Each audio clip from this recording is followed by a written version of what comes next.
अस्सलामुअलैकुम। आज की इस वीडियो में हम बात करेंगे अमेज़ॉन FBA की दो important concepts MOQ and MAP के बारे में। MOQ का मतलब minimum order quantity and MAP का मतलब मिनिमम एडवर्टाइजमेंट प्राइस है। दोनों ही कंसेप्ट्स कॉन्ट्रैक्टिंग के फेज में बहुत ही इंपॉर्टेंस रखते हैं।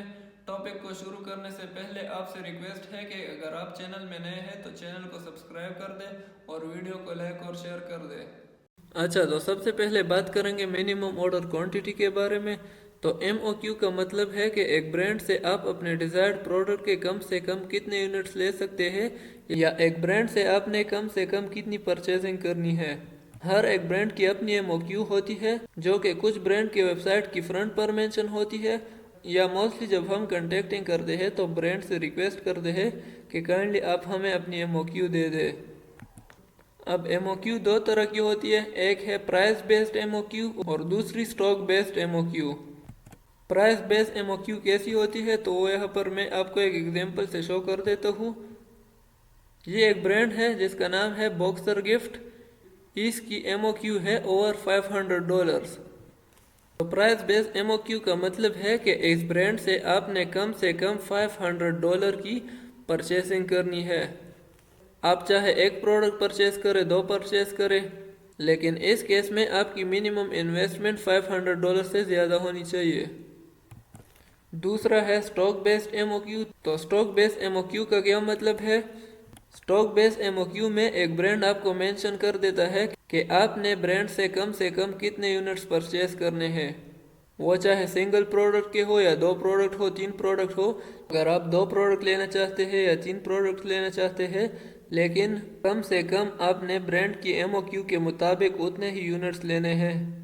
तो अब मिनिमम ऑर्डर क्वांटिटी या MOQ का कंसेप्ट क्यों इम्पोर्टेंट है? तो लेट सपोज आप एक ब्रांड से कॉन्टेक्टिंग कर लेते हैं, अपना प्रोडक्ट हंट कर लेते हैं, ब्रांड से शीट ले लेते हैं, शीट को स्कैन कर देते हैं, प्रोडक्ट एनालिसिस भी कर लेते हैं। अब इतना सब कुछ करने के बाद आपको पता चलता है कि इस ब्रांड की MOQ ही मेरी रेंज से ज़्यादा है, तो आप अपना टाइम भी वेस्ट कर लेते हैं और ऑर्डर भी प्लेस नहीं होता। इसलिए किसी भी ब्रांड से कॉन्टेक्टिंग करते हुए आपने सबसे पहले ब्रांड से उसकी MOQ लेनी है। वंस जब आपको ब्रांड की MOQ का पता चल जाए तो फिर अगले स्टेप की तरफ बढ़िए। इससे आपका टाइम भी ज़ाया नहीं होगा और ऑर्डर प्लेसमेंट भी जल्दी हो जाएगी। अब बात करेंगे मिनिमम एडवर्टाइजमेंट प्राइस के बारे में। तो आप जब भी ब्रांड से कॉन्टेक्टिंग करते हैं और ब्रांड आपको अप्रूवल दे देता है, तो ब्रांड आपको एक मिनिमम प्राइस देता है, जिससे कम प्राइस में आप प्रोडक्ट को सेल नहीं कर सकते। आप प्रोडक्ट की प्राइस को बढ़ा सकते हैं, लेकिन ब्रांड आपसे कहता है कि ये मिनिमम प्राइस है। लेकिन अगर आप कभी प्राइस कम करना चाहते हैं प्रोडक्ट के, तो आप इस प्राइस से नीचे नहीं ला सकते।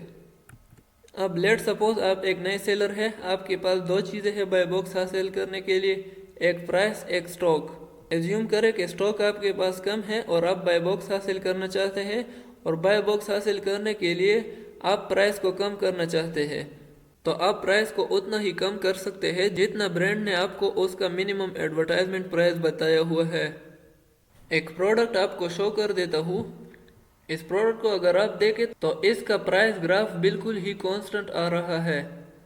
तो इसका मतलब ये है कि इस प्रोडक्ट में ब्रांड के अपने सेलर्स मौजूद हैं और ये इसका मिनिमम एडवर्टाइजमेंट प्राइस है। बस ब्रांड ने इसको अलाउ किया है कि आपने इस प्रोडक्ट को इस ही प्राइस पर बेचना है। और यहाँ पर इसका बाय बॉक्स प्राइस है $32.85। बाय बॉक्स के बारे में मेरी एक डिटेल वीडियो मौजूद है, वीडियो का लिंक डिस्क्रिप्शन में मौजूद है। उस वीडियो में मैंने बाय बॉक्स को ब्रीफली एक्सप्लेन किया है और किस तरह बाय बॉक्स विन किया जाता है उसके स्टेप्स भी बताए हैं। तो ये थी आज की हमारी वीडियो अगर पसंद आई हो तो लाइक और शेयर कर दें, और मज़ीद इस तरह की इंफॉर्मेटिव वीडियोस देखने के लिए चैनल को सब्सक्राइब करें।